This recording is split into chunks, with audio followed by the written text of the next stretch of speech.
Maydoni 3 sotix bo'lgan, tayyor yashab turiladigan mana shu uchastkani 68 ming dollarga olsanglar bo'ladi. Ozgina usti ishlari qolgan va fasad ishlarini ham bitirib olsanglar, juda ham chiroyli uchastkaga aylanadi.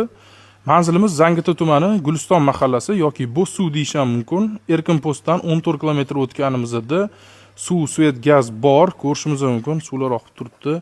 Polnisi gaz bilan, cho'pli pol, radiator tizimini ham isitiladi. Planirovkasi keladigan bo'lsa, darvozaxonadan 3-4 ta mashina sig'adigan joy, zelen zonani ko'rdinglar. Burchida sanuzel va kotelniy xonalar joylashgan, u yoqda letniy kuxna garaj qilishgan bo'ladi. Hozir ichkaridan ko'rsatib beraman. Uyimizning planirovkasi keladigan bo'lsa, kirishimiz bilan katta holni ko'ramiz. Xonalar ketma-ket joylashgan.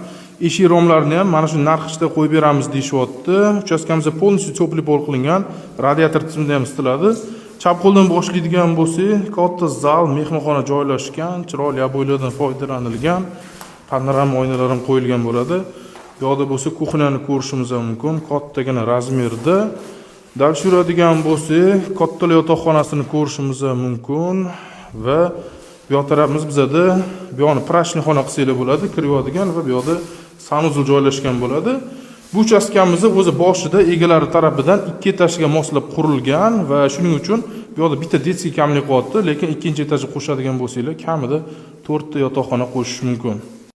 Maydoni 3 sotix bo'lgan, tayyor yashab turiladigan mana shu uchastkani 68 ming dollarga olsanglar bo'ladi. Ozgina usti ishlari qolgan va fasad ishlarini ham bitirib olsanglar, juda ham chiroyli uchastkaga aylanadi. Manzilimiz Zangita tumani Guliston mahallasi yoki Bo'zsuv deyish ham mumkin. Erkinpostdan 14 kilometr o'tganimizda suv, svet, gaz bor, ko'rishimiz mumkin. Suvlar oqib turibdi. Polnisi gaz bilan, cho'pli pol, radiator tizimini ham isitiladi. Planirovkasi keladigan bo'lsa, darvozaxonadan 3-4 ta mashina sig'adigan joy, zelen zonani ko'rdinglar. Burchida sanuzel va kotelniy xonalar joylashgan, u yoqda letniy kuxna garaj qilishgan bo'ladi. Hozir ichkaridan ko'rsatib beraman. Uyimizning planirovkasi keladigan bo'lsa, kirishimiz bilan katta holni ko'ramiz. Xonalar ketma-ket joylashgan. Eshik romlarini ham mana shu narxda qo'yib beramiz deyishyapti. Uchastkamizda polnisi cho'pli pol qilingan, radiator tizimida ham isitiladi. Chap qo'ldan boshlaydigan bo'lsak, katta zal, mehmonxona joylashgan, chiroyli aboylardan foydalanilgan, panorama oynalar ham qo'yilgan bo'ladi. Bu yoqda bo'lsa, kuxnyani ko'rishimiz mumkin, kattagina razmerda. Dal yuradigan bo'lsak, katta yotoqxonasini ko'rishimiz mumkin va bu yoq tarafimiz bizada bu yoqni prashni xona qilsanglar bo'ladi, kiradigan va bu yoqda sanuzel joylashgan bo'ladi.